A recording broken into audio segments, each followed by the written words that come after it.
As Herbert, the god of fate, I watched with a mixture of amusement and intrigue the unfolding events of my latest creation. A campaign world where heroes and legends were born from the mundane and the extraordinary alike. I, in my divine whimsy, had crafted a tale of world-shaking importance, where 4 valiant adventurers, each level 13 in their own right, scoured the vast continents in search of sacred artifacts. These relics, imbued with power and mystery, were essential to thwarting the looming apocalypse, a narrative I had spun with careful threads of fate and chance.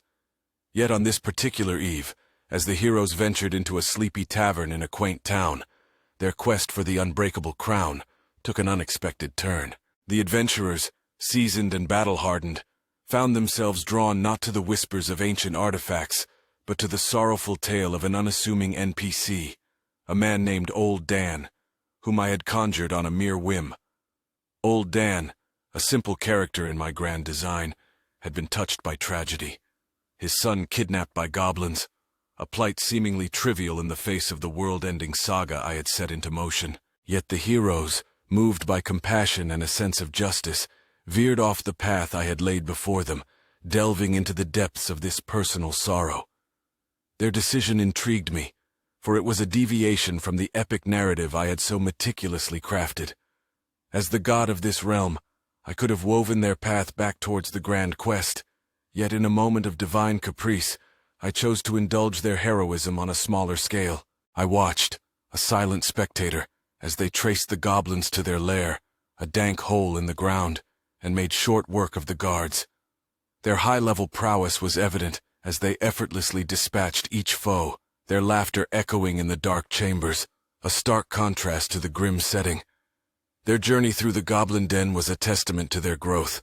From once vulnerable adventurers who had fallen to goblin arrows, they had risen to become near deities in their own right, their power and confidence unshaken by traps and enemies that would have once posed a grave threat. In the climactic moment, they faced Zaz the Gutter, the bugbear war chief, with overwhelming force, a reminder of the incredible journey they had undertaken since their inception in my world. The joy and exhilaration they experienced in this seemingly insignificant detour was palpable, a refreshing contrast to the dire and serious undertones of their main quest. Upon their triumphant return to the tavern, with the farmer's son safe and sound, their actions were celebrated with heartfelt cheers and gratitude.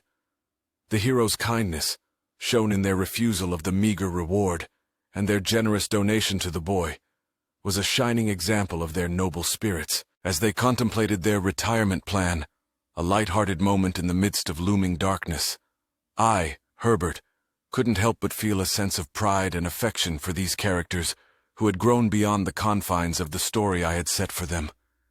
They had become more than mere pawns in my grand design. They had become living, breathing entities with hearts and souls. Yet, as the god of fate, I knew that their journey was far from over. The thread of their destiny was still tightly wound around my fingers, and the final act of their saga was yet to unfold. With a bittersweet smile, I whispered to the wind, "Too bad I'm going to kill them all." A twist of fate, perhaps, but in the world of gods and heroes, the story is never truly over until the very end.